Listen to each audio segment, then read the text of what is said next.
G'day and welcome to the Ball Boys Fantasy Basketball Podcast. Today we've got my boy Callum back. We're talking some buy low players. Let's go! Jordan open. Chicago with the lead. Bryant to Shaq. Not a game. We talking about practice. LeBron James with no regard for human life. Anything's possible. Back out to Allen. His three-pointer. Bang!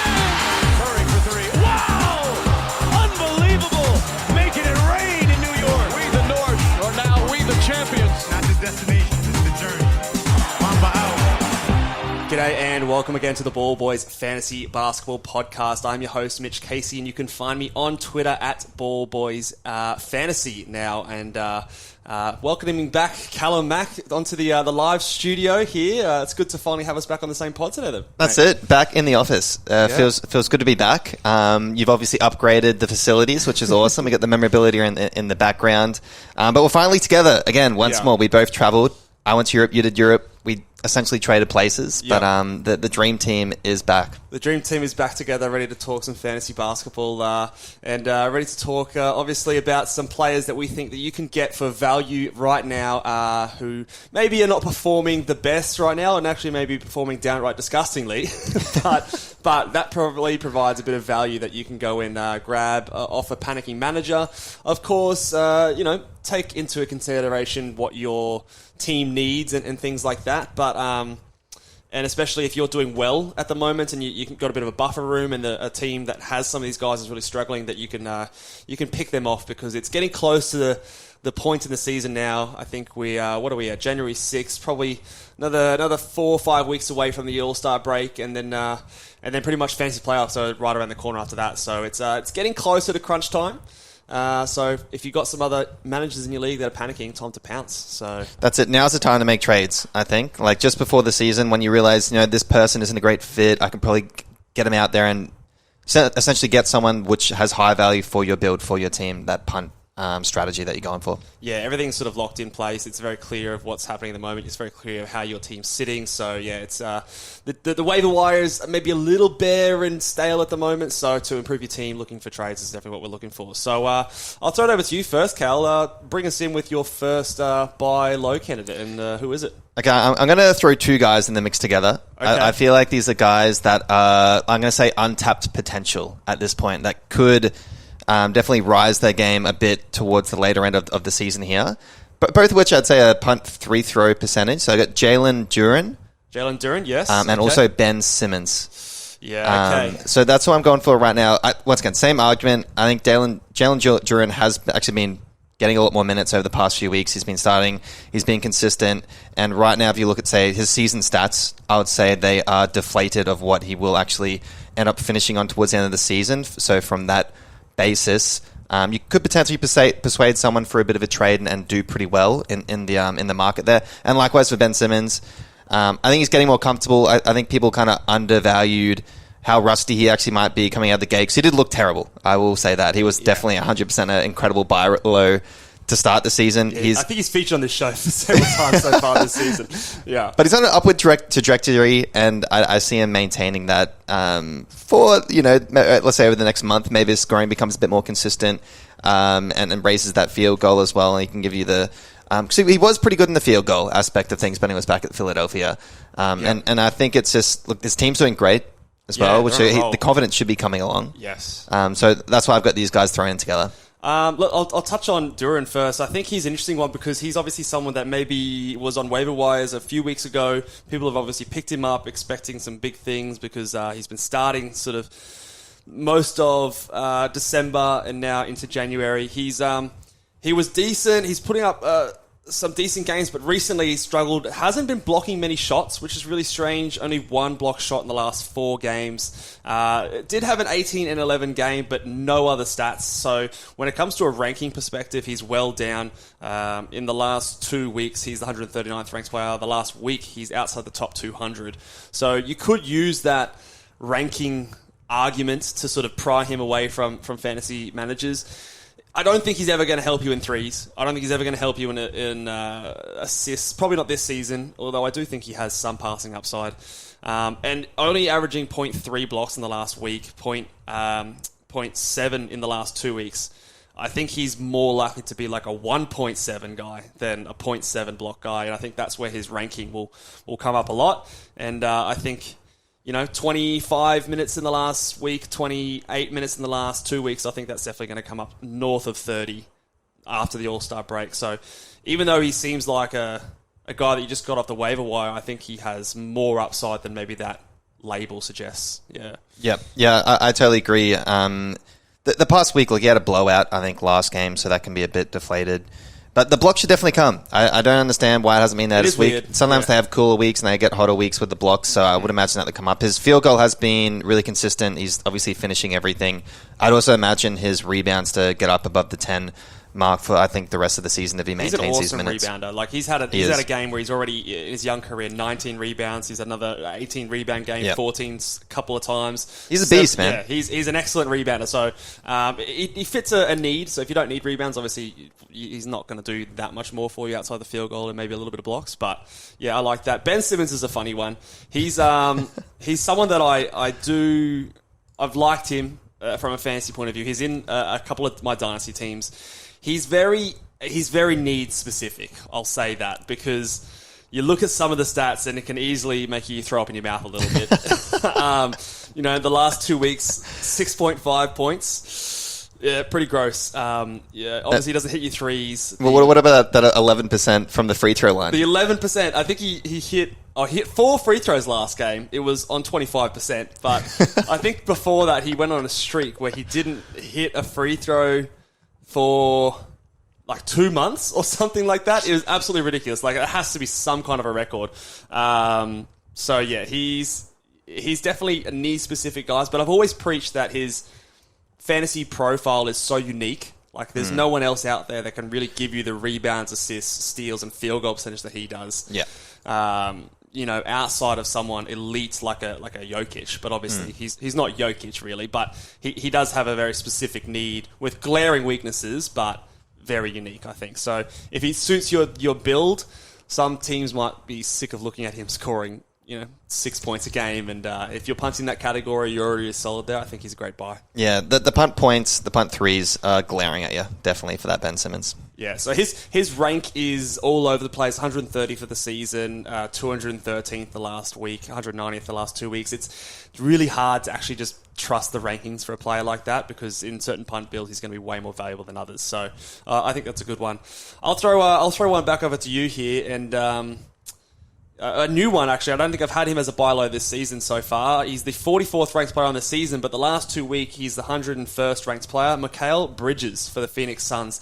Surprisingly struggling at the moment with Devin Booker out. You would think it might be the opposite, but he is shooting terribly. The last 2 weeks, he is averaging 37% from the field. The last week, again, 37%. Which is definitely deflating a lot of his numbers, but the rest of the numbers are pretty decent. He's still averaging a block over that time, 1.4 in the last 2 weeks. The free throw percentage is nice, still doesn't turn it over. The threes are down a little bit because obviously he's shooting it really poorly, but I think that it's just a matter of time before those shots go in, and they go in at a high volume while Devin Booker is gone. So I think he's a really good buy low. What are your thoughts on Mikal Bridges? I think he kind of is the showing that he is just that really critical role player, and when he's given a bit more of a role, unfortunately, Devin Booker obviously helps this guy out so much because this guy lives on the whole 50% field goal. It was close to 50% 3-point and 90% from the line. He was in that kind of tier of people, which is super rare, and that's why he was so good from a fantasy point of view because he'd really help you with the threes. The percentages were always up there. Even the past couple of weeks, he's shooting essentially 90%, and he's been consistent there at least. But seeing this drop now with Booker out does kind of show is this the role player? I guess we all thought he was. He's not the guy to go and get you a bucket. Exactly. But the defensive stuff, the blocks are a little bit more up this past week. He's kind of always somewhat consistent on the defensive end. It has dropped down to only about a half a steal, which is also hurting his current ranking of the past few weeks. But I would imagine as soon as Devin's back, he can lock in on that end. That's where he is special. And I imagine most of his stats will just get boosted when the percentages rise as Devin obviously continues to just take that load offensively. Yeah, he is someone that sometimes I push back on his ranking. He's artificially inflated because he only averages 1.2 turnovers on the season. So I think that, he's probably around that top 60, top 50 kind of a value. If you can get him for someone closer to that like top 100 range, I would 100% pull the trigger. I think that that's probably where I'd be floating out the kind of offers in that kind of a range. And I do expect the shots to go down at some point, and I do think that when Booker comes back, it does help him. When you might have thought the opposite, you might have thought he goes up and has a boost when Booker's out. We've sort of seen so far that, like you said, he's not the go-to scorer. That's not what he's good at. Yeah, shot creation, which kind of hurts his fantasy, funnily enough. Yeah, exactly. Yeah, so I think Mikal Bridges is a good buy low candidate. Who's your next one?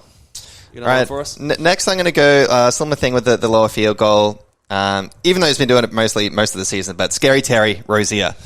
Yeah, he's been pretty disappointing so far. The Scary Terry, the former Boston Celtic. He's always been, on a weekly basis, he can pop off some weeks. He just pretty much gets hot, cools down. Look, the man pretty much has been averaging under 40% for the season, unfortunately. Yeah, it is, when you were getting him, I assume you were taking that into consideration because he was around that. He was like 45, 44% last season. It was very manageable. And he'd done that for 2 seasons. 3 seasons ago, he was horrible. So we put 2 seasons on his back and we thought, okay, maybe he's turned the corner and he's just actually this good now. I think the fact that the Hornets have been just downright garbage has... he's putting some weight on his shoulders, right? Probably taking some stupid shots. LaMelo Ball's been out. LaMelo helped him find some good open shots for sure as well. So that would have upped his percentages. Now LaMelo's back. Yeah. So in terms of a buy low target, I would hope to think now LaMelo's here, it will start to come back up, that field goal. Yeah, I would expect it to come back up. I think he is someone that I've reevaluated where I had him at the start of the season in terms of I think I had him in like the 40s range, the early 40s. Just someone that you could lock away as like a good contributor across the board. He's not a huge assist guy, but gives you enough assists, doesn't turn the ball over a bunch, but I've reevaluated and put him back. I still think, though, he's like a top 60 kind of a player. I agree. I think, the last 2 weeks he's 170th. On the season, he's the 160th ranked player. It really is just down to that field goal percentage. It's absolutely atrocious. Still giving you 20 points, still giving you 5 assists, 4 rebounds, 2.5 threes. Like, they're all still good numbers. The turnovers are a bit higher. And then again, it's the field goal percentage. So the field goal percentage really from 44.4 last year to 39.4. It's a big drop, and obviously, when you're shooting it as many times as he's shooting it at the moment, it's that's the big difference. So if you're a punt field goal percentage team, he is an excellent target.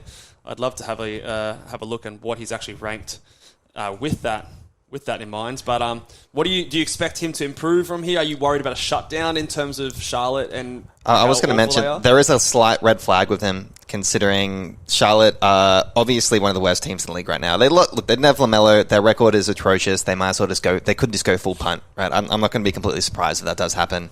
So in that scenario, look, is he on the trade block? If that happens, does his usage go down? I wonder if he is on the trade block. He's someone that probably would be in discussions. He's got a pretty good contract for his output, I would argue. You can fit on any team. Wanting to buy him. I think that could be an option. And I think that trade wouldn't necessarily hurt his value because you'd imagine the field goal percentage lifts. True. It might hurt his counting numbers, but offset maybe with some improved field goal percentage. That is an interesting one. I answered someone's question the other day about like shutdown risk with Charlotte, and my thought was they're doing a pretty darn good job of losing as is.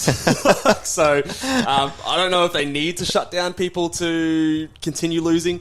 Yeah. They're already pretty bad.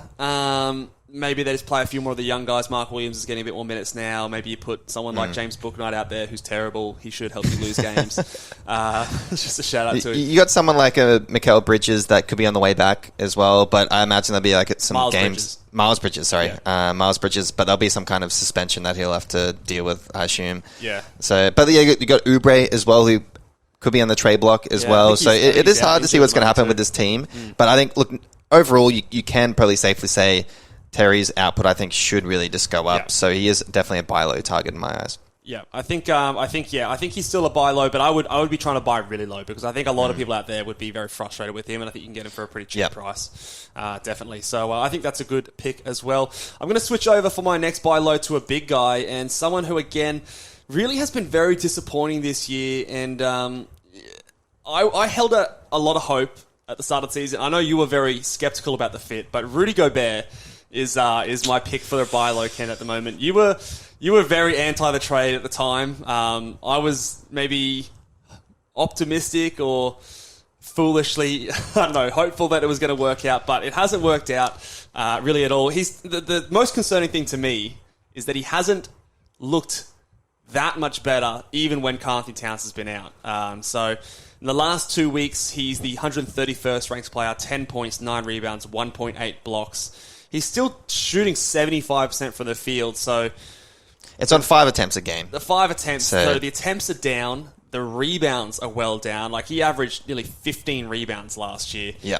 Only 11.7. I say only 11, but like when you're going from 15 down to 11, it's a decent drop. Yeah. And 1.4 blocks on the season, down from 2.1. Like, he's been over 2 for several seasons in a row. That's what you're getting when you draft him. You're like, look, at least I can lock in a couple blocks and be competitive in that category. And he hasn't quite had that output, unfortunately. He has in the last week given you 2.3. The last 2 weeks, 1.8 blocks. So it is improving, and we do know that blocks are they're very variable in terms of a week-to-week kind of situation. Like, he can go out and give you a game where he puts up 3 blocks, 4 blocks, and then he can go a couple games where he doesn't have any. So, last 3 games, he's had 3 blocks, 2 blocks, 2 blocks, all in those games. So, I still think that Rudy Gobert is there, and he's been frustrating. If you need blocks, if you need rebounds and field goal percentage, I still think he's a really good guy.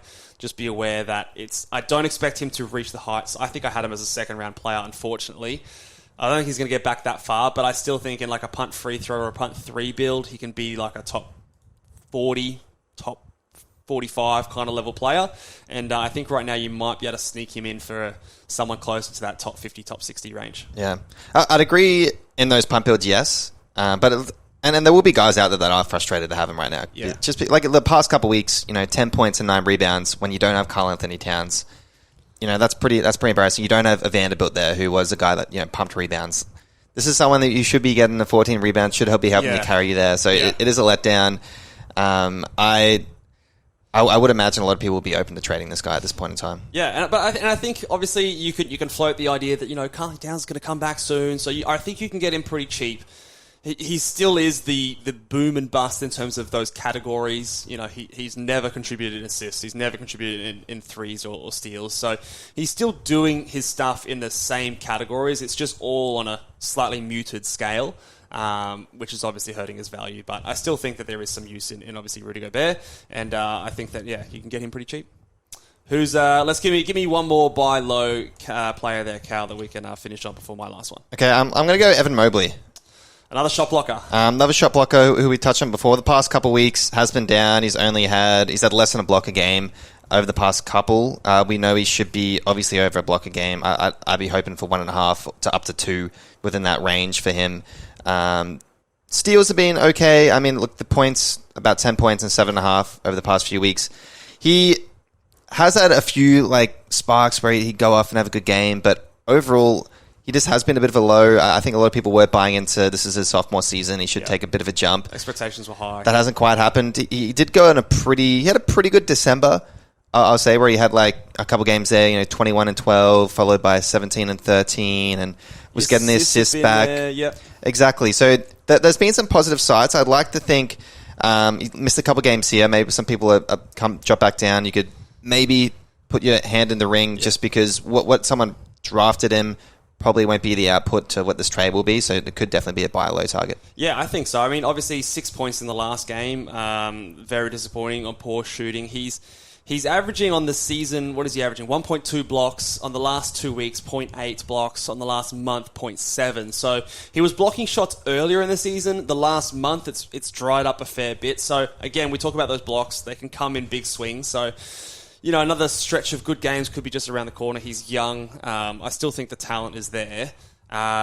He's the 67th ranked player, so he's improved on last season so far marginally, but 123rd in the last 2 weeks. It might be someone you can get around for that 80 to 100 type value player, or maybe someone that if you want to swap stats, you could do so at Evan Mobley. I really do like the fact that he is getting 2.7 assists.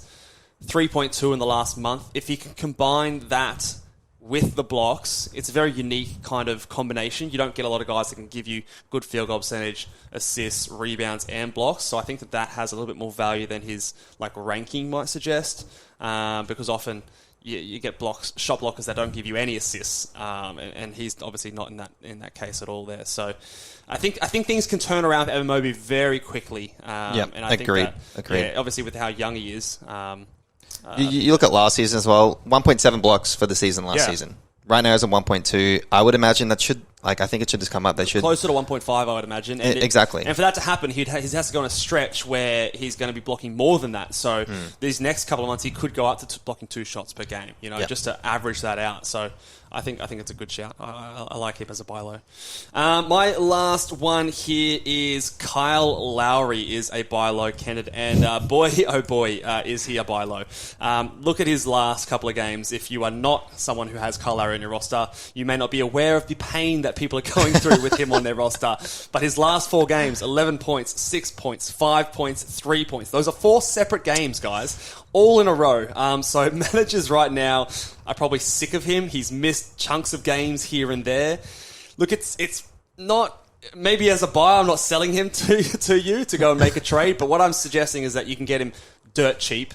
He is someone that still is going to give you good assists. On the season, he is actually still ranked the 68th ranked player, would you believe it? So he's inside the top 70. He's close to that Evan Mobley type ranking. That's despite shooting 40% from the field. He's still giving you the 1.1 steals, 2.3 threes, 5.7 assists are still there. The free throws are still nice. He's still helping you in a lot of areas. It's not sexy. He's old. People might just be willing to let him go really cheap. I think you could probably right now get him for someone outside, maybe that close to that top 100, 120 sort of a zone. I think, because of his age, sometimes people think that he's injury prone with things down the end of the stretch, which is a possibility. So that's why you go low. But I think that you could get him pretty cheap at the moment. Yeah, he's definitely someone that is frustrating to own. Look, I'm a Miami guy, and some games when you watch him, he's just flailing his body out there and doing stupid stuff. But look, something it's the hot game. I hate watching him play. I hate watching him as well. He's a guy you hate to verse, right? He's just Kyle Lowry, god damn it, why'd I have to go against this guy? That playoff series we were just talking about before we got on air, man. I hated playing Kyle Lowry with the amount of flopping he does. His scrappy play did help Miami compete in that series. It's helpful for his team. But outside of an MVP, Jimmy Butler. But anyway. Look, the steals there, assists are there. I think that's really what... In terms of a point guard, he is somewhat reliable in those sections.